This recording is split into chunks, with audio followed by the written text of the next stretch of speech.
man and middle class items में there is a complete reduction. Reduction from 18 or from 12 to 5%. Common man items such as hair oil, toilet soap, soap bars, shampoos, toothbrushes, toothpaste, bicycles, tableware, kitchenware and other household articles have all come to 5. UHT milk, chena or paneer, all the Indian breads will see nil rate.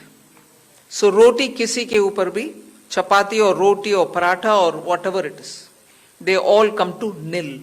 2016 से राहुल जी 2 ही slabs की बात कर रहे हैं. इनको या तो समझने में 9 साल लग जाते हैं या अपने अहंकार को नीचे करके फिर राहुल जी की सलाह मानने में 9 साल लग जाते हैं, मुझे नहीं मालूम. अब हमने अभी एक आवाज कल उठाई है, अब इनके पास 9 साल तो बचे नहीं.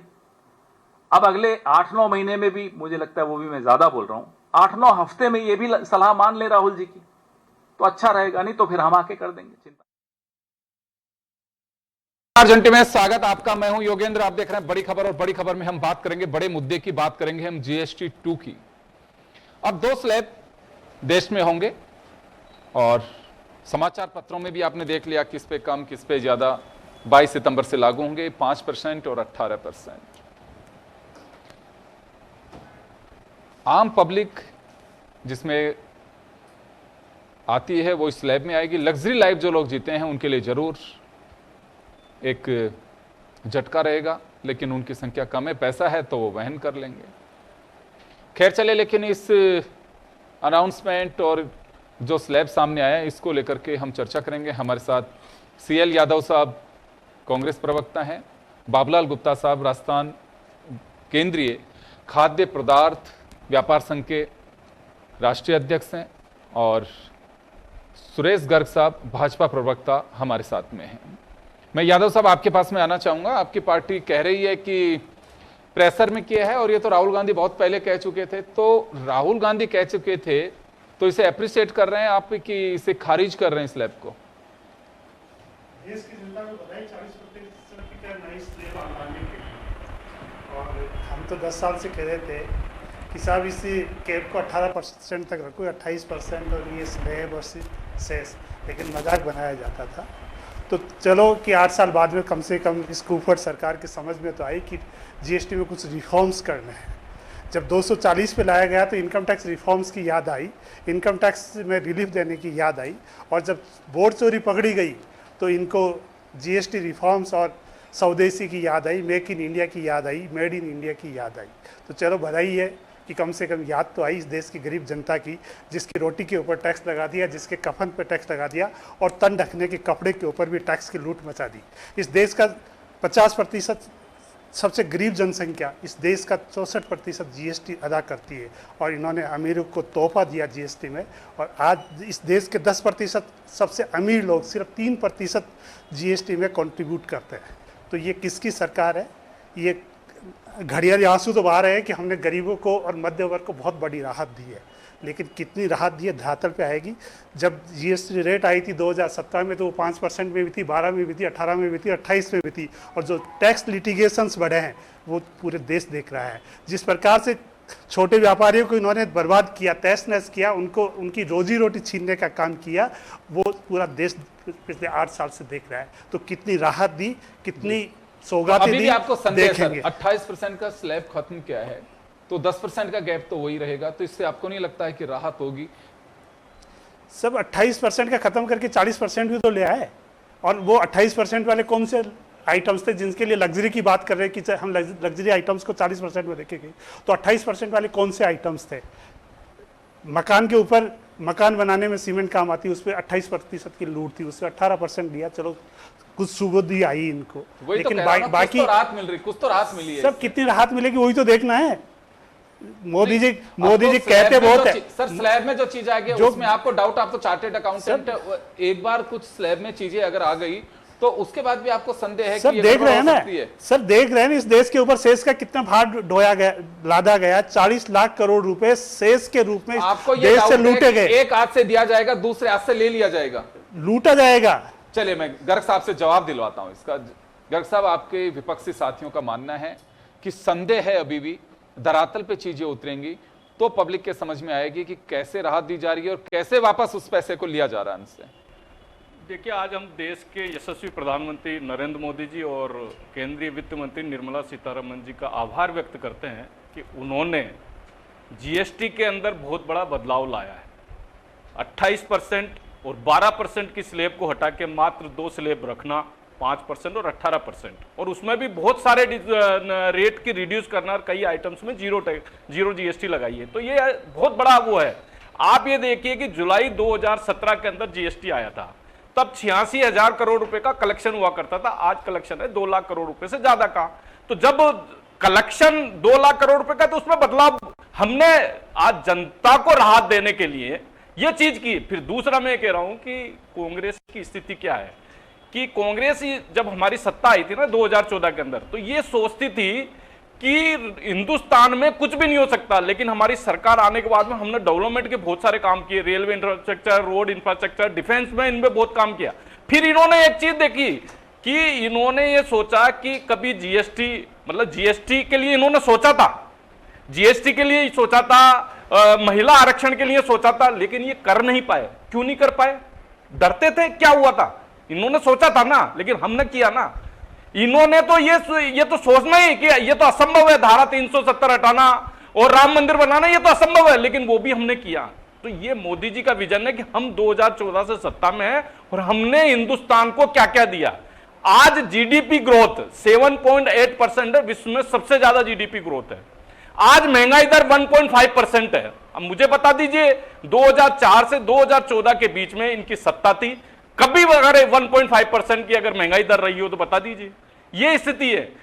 2014 के पहले 2 लाख रुपए की इनकम टैक्स की रिबेट मिलती थी, आज 12,75,000 रुपए की इनकम टैक्स की रेट है। यानी कि देश आजाद हुआ 1947 से आज 2014 तक कितनी छूट मिली? 2 लाख रुपए की, आज 12 लाख। ये तो सोच ही नहीं सकते थे, कल्पना से परे थे। इनके सहयोगी, इनके नेता लोग हैं कि मोदी जी को 10 लाख रुपए तक की छूट कर देनी चाहिए, मोदी जी को ये कर देना चाहिए। यानी कि उनकी तो कल्पना से बियॉन्ड हो गया था कांग्रेस के इनके अलायंसों को, और हमने 12,75,000 रुपए तक की छूट दी है। तो ये सब संभव मोदी जी की वजह से संभव है। आज देश खुशहाल है, देश के अंदर समृद्धि है, जीडीपी ग्रोथ बढ़ेगी और इन्फ्लेशन और कम होगा। और मुझे तो ये बताइए, अगर कंजप्शन बढ़ता है तो अच्छी बात है, कंजप्शन बढ़ेगा तो मैन्युफैक्चरिंग बढ़ेगी, मैन्युफैक्चरिंग बढ़ेगी तो देश को रोजगार मिलेगा। तो मुझे तो इनको तो कांग्रेस को तो इसका सम्मान करना चाहिए। लेकिन क्या है कि इनकी फितरत में वो क्या, राहुल गांधी जी की भी आदत है ना, झूठ बोलना, वो चीजें इनकी, और उनको संभालना पड़ता है। एक्चुअली में क्या होता है कि राहुल गांधी जी जब बोलते हैं ना, तो हर बार भारतीय जनता पार्टी के बोर्ड बनते हैं। वापस आ रहा हूं, मैं गुप्ता साहब का रुख करना चाहूंगा। सर, क्या लगता है आपको कि इससे मांग बढ़ेगी और बाजार में एक बूम आएगा?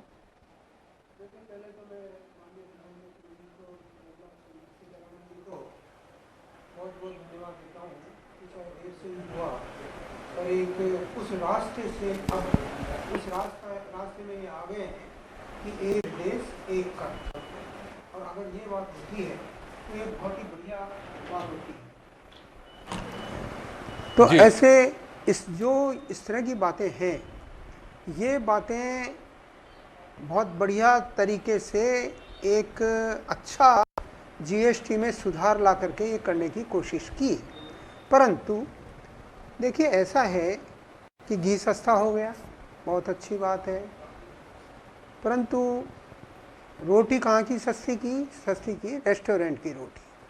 परंतु जो गेहूँ मैं खरीद के लेके आता हूँ 5 किलो 10 किलो, उस पर टैक्स है। और अगर मान लीजिए मैं दाल खरीदता हूँ तो उस पर टैक्स है, तेल खरीदता हूँ तो उस पर टैक्स है, और ऐसा कोई चीज़ नहीं है खाने की जिस पर टैक्स नहीं हो। अगर मैं 5 किलो 10 किलो, हाँ, अगर मेरी कैपेसिटी हो कि मैं 1 क्विंटल खरीद लाऊँ तो फिर मुझे टैक्स नहीं देना पड़ता। तो ये इनको सोचना चाहिए था। दूसरी बात देखिए कि रबड़ पर और दूसरी जो रूल है उस पर इन्होंने टैक्स ख़त्म कर दिया। तो ये लाइटों का क्या गुनाह था? उसी 2022 में इन्होंने लागू किया था लाइटों पे टैक्स 5 से बढ़ा के 18%। तो कुछ तो कम करते तो अच्छी बात होती। तो ये भी एक काम, रोज़ के काम लेने की चीज़ है। इसी तरह से आप ये देखिए कि बहुत अच्छी बात है, किसान को बढ़ावा देंगे, हमारी चीज़ें ऑटोमेटिक सस्ती होंगी, हमारी दालें सस्ती होंगी, हमारा गेहूँ सस्ता होगा, हमारे चावल सस्ते होंगे। इन्होंने जितने भी उसके इक्विपमेंट्स काम में आते थे उन सब में टैक्स घटा दिया, इवन ट्रैक्टर पे भी टैक्स घटा दिया।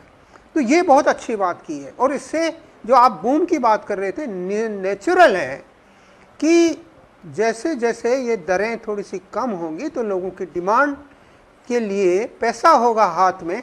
और ये जो आज अगर अब ये खाने की चीज़ के अलावा अगर मैं बात कर लूँ तो समझ लीजिए कि इलेक्ट्रॉनिक्स हैं, फर्नीचर है, गद्दे हैं, चद्दर है, पहनने के कपड़े हैं, इन सभी पर ये जो दीपावली है जो थोड़ा थोड़ा थोड़ा थोड़ा कम करके लाई है, तो एक आम आदमी की मान लो उसके 30,000 के करीब अगर खर्च होता है रसोई में, घर में, उसमें, और उसको अगर 3,000 रुपये भी अगर मान लीजिए कंसेशन मिल जाते हैं, डिस्काउंट मिल जाता है, तो वो बड़ी भारी अपनी जीत समझता है। ये बातें यहाँ इस बजट में दिखाई दे रही है कि आम आदमी को कहीं ना कहीं पावर उसके पास में आएगी, खरीदेगा। और थोड़ा थोड़ा जो हम देखते हैं, वैसे तो देखिए हर आप 7 साल का, 8 साल का, 10 साल का, 15 साल का रिकॉर्ड देख लीजिए, 3% से लेकर के 8-7% ज़्यादा की परचेजिंग इन त्योहारों के सीजन पे होती है। चाहे हम तीज के त्यौहार पे करें, चाहे दूसरे जितने भी त्यौहार आए हैं इस समय में, कभी अनंत चतुर्दशी आ रही है तो कभी कोई ना कोई त्यौहार ये इन महीनों में आता है, तो बराबर आदमी परचेजिंग पे लगा रहता है। और इसके साथ साथ दीपावली जैसे ख़त्म होती है, नवरात्रे ख़त्म होते हैं, तो ब्याह शादियों का मामला भी सोचने में और संबंध करने में आ जाता है। तो हमारी जो परचेजिंग की व्यवस्था है, मार्केट की व्यवस्था है, एक मार्केट की व्यवस्था है। इस मार्केट में अब देखा यह जाएगा कि इन्होंने जो टैक्स कम किया है, अब टैक्स वाली बात जैसे मान लीजिए मैंने ये किया आपको धरातल में जो चीज़ें बिकती हैं उनकी, परंतु अब जो मैन्युफैक्चरर चीज़ें बेचता है जैसे अंकल चिप्स है या दूसरे मान लीजिए कुरकुरे हैं, उन पे किस तरह से कंपनी अपना संज्ञान लेती है और टैक्स घटाने की बात करती है। क्योंकि 22 तारीख को जो बिल बनेगा उस बिल में वो टैक्स लगेगा जो राज्य केंद्र सरकार ने लागू किया है। वो टैक्स नहीं लग सकता जो पहले का टैक्स है, जबकि उस आदमी के पास में, उस स्टॉकिस्ट के पास में कौन से टक का स्टॉक है ये आपको देखना होगा। अब ये चीज़ें चाहे खाने की चीज़ों पे देख लो, चाहे इलेक्ट्रॉनिक्स में देख लो, और चाहे और दूसरी चीज़ें जिन पे भी स्टॉकिस्ट का साल भर का, अब जैसे मान लीजिए एक मसाला फैक्ट्री है, एक मसाला फैक्ट्री को साल भर का अपना मटेरियल खरीदना पड़ता है, पैकिंग मटेरियल, और उस पैकिंग मटेरियल के माध्यम से ही वो अपना सारा साल का उसका पैकिंग का चलाता है। अब उसने खरीद लिया, टैक्स भी उसने चुका दिया, और अब मान लीजिए उसमें कहते हैं कि साहब टैक्स कम हो गया, तो ये बातें नहीं के बराबर होगी, इसलिए इसको भी हमें सोचना पड़ेगा। जी, मैं वापस यादव साहब आपके पास में आना चाहूँगा। देश एक ऐसे दौर में है जब इधर तो अमेरिका का टैरिफ है, ट्रंप का टैरिफ है, और हम नई संभावनाएं तलाश रहे हैं, क्योंकि आपको लगता है कि अमेरिका के आगे भी उनकी मर्जी के हिसाब से झुक जाना चाहिए। तो ऐसे में एक ये डिमांड बढ़ेगी मार्केट के अंदर, तो हमारी अर्थव्यवस्था को मजबूती मिलेगी, हमारे पास में एक ऑप्शन होगा। शर्मा साहब, बीजेपी, भाजपा के प्रवक्ता बातें बहुत बड़ी बड़ी करते हैं, लेकिन इस देश ने 11 साल में हासिल क्या किया?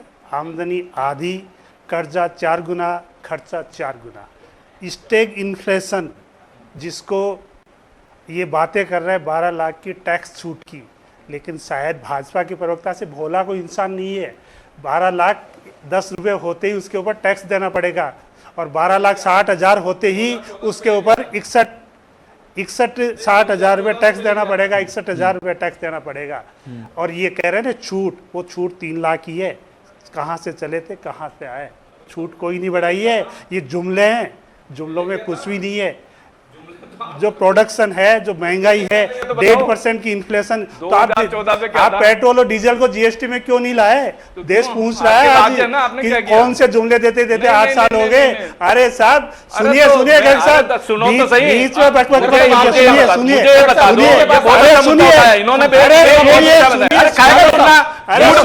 जवाब दो, आपके कितने राज्यों में मुख्यमंत्री हैं? आपके कितने राज्यों में मुख्यमंत्री बता दो। क्यों नहीं गरीबों के राज्यों में मुख्यमंत्री तन का कपड़ा तक छीन लिया। अरे गरीबों का तन का कपड़ा तक छीन लिया। अरे गरीबों की रोटी तो छीन ली। अरे तुम्हारे पैरों में छाले है क्या? तुम्हारे पैरों में छाले है क्या? अरे राहुल, अरे तुम तो रोने के लिए बिहार पहुंच जाते हो। पहलगाम होता है रोने के लिए बिहार पहुंच गए। पहलगाम होता है बिहार पहुंच गए। चाइना से मुंह लटका के यार बिहार कर रहे हो। अरे नॉन बायोलॉजिकल कह रहा है मेरी माँ को गालियां दी। नॉन बायोलॉजिकल कह रहा है मेरी माँ को गालियां दी। इससे बड़ी बेशर्मी क्या होती है? जो महिलाओं के सम्मान की बात कर रहे थे, आज देश में महिलाओं के नाम पे अराजकता फैला रहे। अरे आमदनी आधी कर दी, इस देश को लूट लिया, इस देश को लूट लूट के अरे नरेंद्र सरेंडर इस देश को मुंह दिखाने लायक नहीं है। नरेंद्र सरेंडर के चेले इस देश को मुंह दिखाने लायक नहीं है। 42 बार हमने बोला कि नरेंद्र ने सरेंडर किया, लेकिन नरेंद्र के मुंह में दही जमा हुआ है। 42 बार हमने बोला कि व्यापार की कंडीशन पे नरेंद्र ने सरेंडर किया, लेकिन नरेंद्र के पास बोलने को एक शब्द नहीं है। अरे सबको पता है। अरे जो राहुल गांधी कह रहा है वो कर रहे हो।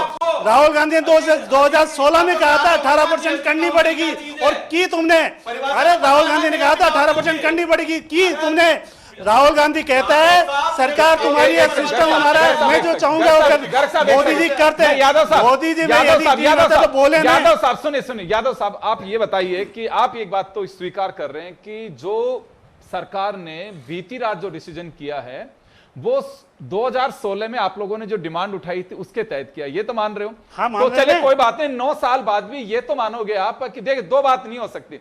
या तो आप जो कह रहे हो कि 9 साल बाद में हमारी बात पे ठप्पा लगाए, तो इसका मतलब है कि सरकार जो, चलिए कोई बात नहीं, आपने ध्यान में लाए, आप ही की बात मान लेता हूं, तो उससे आपने भी पहले राहत की सोची होगी, फिर इसको आप खारिज नहीं कर सकते कि इसको धरातल पे उतरने दो। इसका मतलब आपकी भी एक्सरसाइज नहीं थी। अगर आपके एजेंडे को सरकार ने स्वीकार किया है तो आपको अब तो अप्रिशिएट करना चाहिए। साहब, आप आदमी को पीट करके आईसीयू में पहुंचा दिया, अब आप उपचार कर रहे हो। डिले हो गया, मतलब आपका कहना डिले हो गया, पहुंचा दिया, वो खाने लायक नहीं बचा, उसका इलाज होने लायक नहीं बचा, और आप कह रहे हो कि हम उसका उपचार कर रहे हैं। नहीं, बीजेपी कह रही है ये बात। नहीं, बीजेपी से पूछ रहा हूँ।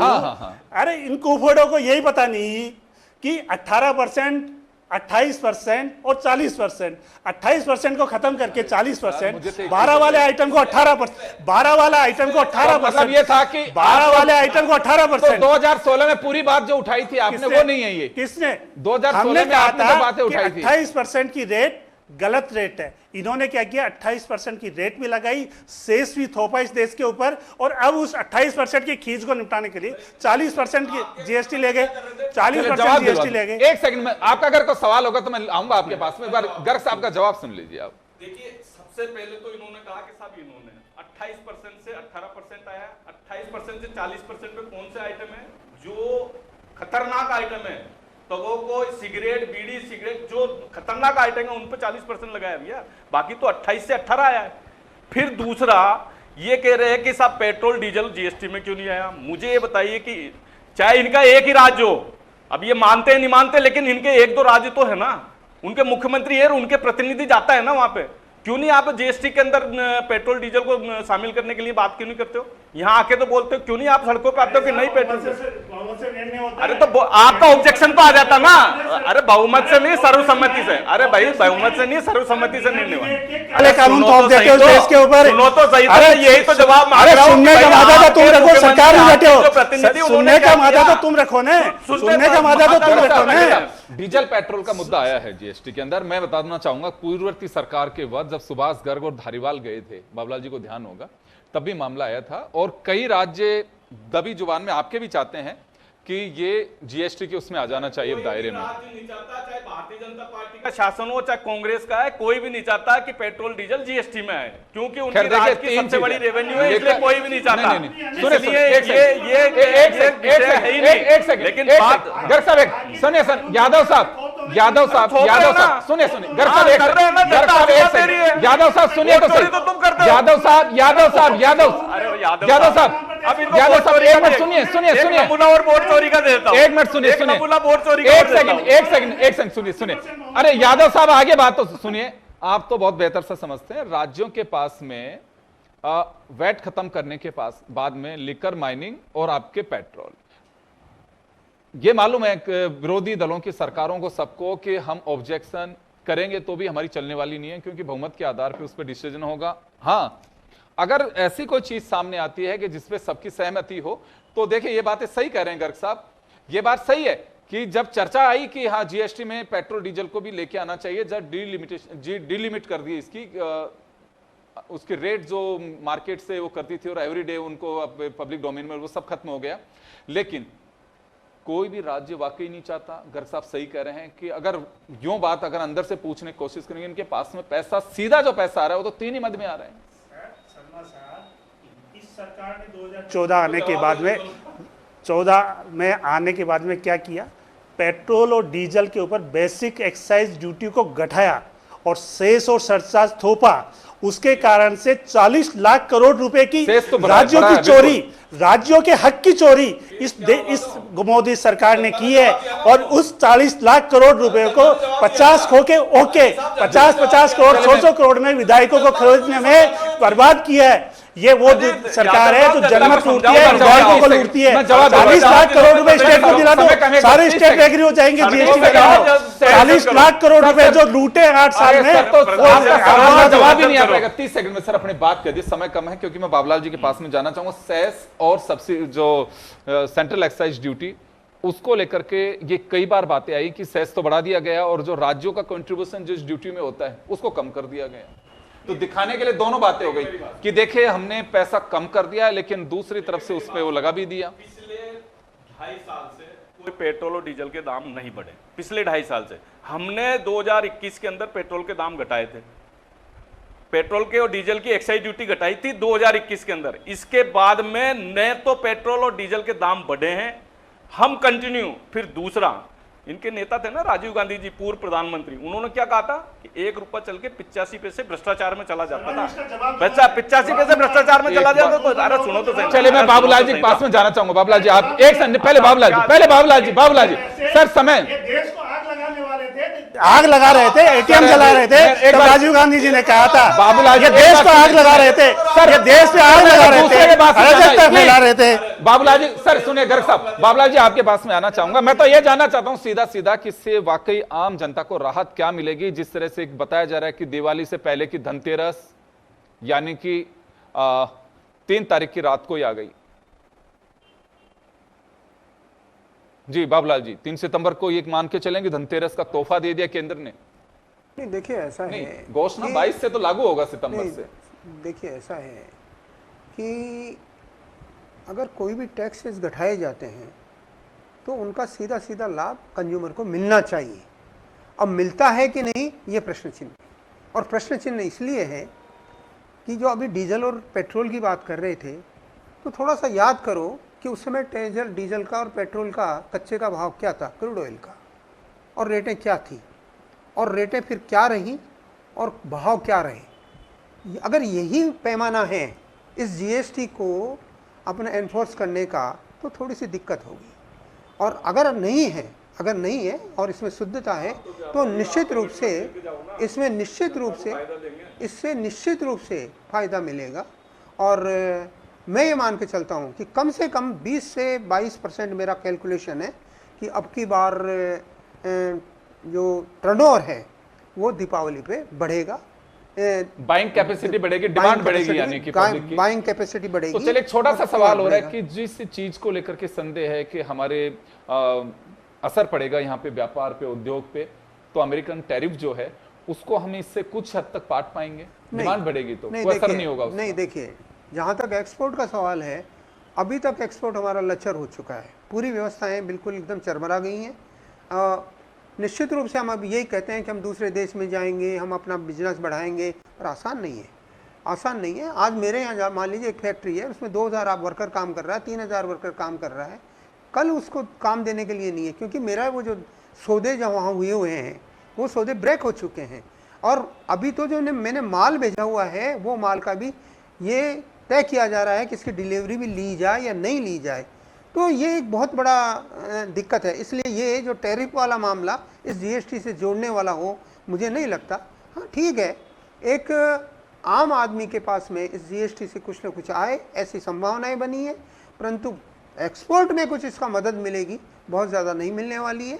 और जिन मान लीजिए जैसे गारमेंट्स ही हैं, पर अल्टीमेटली हमको कम्पीट तो उन्हीं वियतनाम से करना है, उसी चाइना से करना है, उसी दूसरे लोगों से करना है, उसी बांग्लादेश से करना है। जी चले, मैं माफी चाहूंगा। तो जीएसटी को लेकर के पहली बहस नहीं है, इस तरह से चलती रहेगी और आप तमाम चैनल्स में देख सकते हैं, मीडिया रिपोर्ट्स में देख सकते हैं, तैयारियां और चीजें यही चल रही हैं। सत्ता पक्ष का कहना है कि दिवाली से पहले का एक बड़ा तोहफा देश की जनता को दे दिया है, लेकिन विपक्ष इसे खारिज कर रहा है कि जिस रूप के अंदर 9 साल पहले सुझाव दिया गया था उसका प्रेशर है, लेकिन अभी भी वैसा नहीं आया। खैर चले, जनता को राहत मिलनी चाहिए। 22 तारीख से पब्लिक डोमेन में चीजें आएंगी और लोगों की जिस कैपेसिटी की हम बात कर रहे हैं, चेहरे पे वो मुस्कुराहट और मुस्कान दिखाई देगी, तो वाकई दिवाली जैसा नज़ारा आएगा। और उद्योग व्यापार से जुड़े जो लोग हैं उनका भी मानना है कि इससे बेनिफिट तो होगा ही, बेनिफिट होगा, लोगों के पास पैसे की सेविंग होगी तो बाइंग कैपेसिटी बढ़ेगी, जिसको हम कहते हैं कि मार्केट के अंदर डिमांड आनी चाहिए पब्लिक की ओर से कि हाँ मुझे ये चाहिए,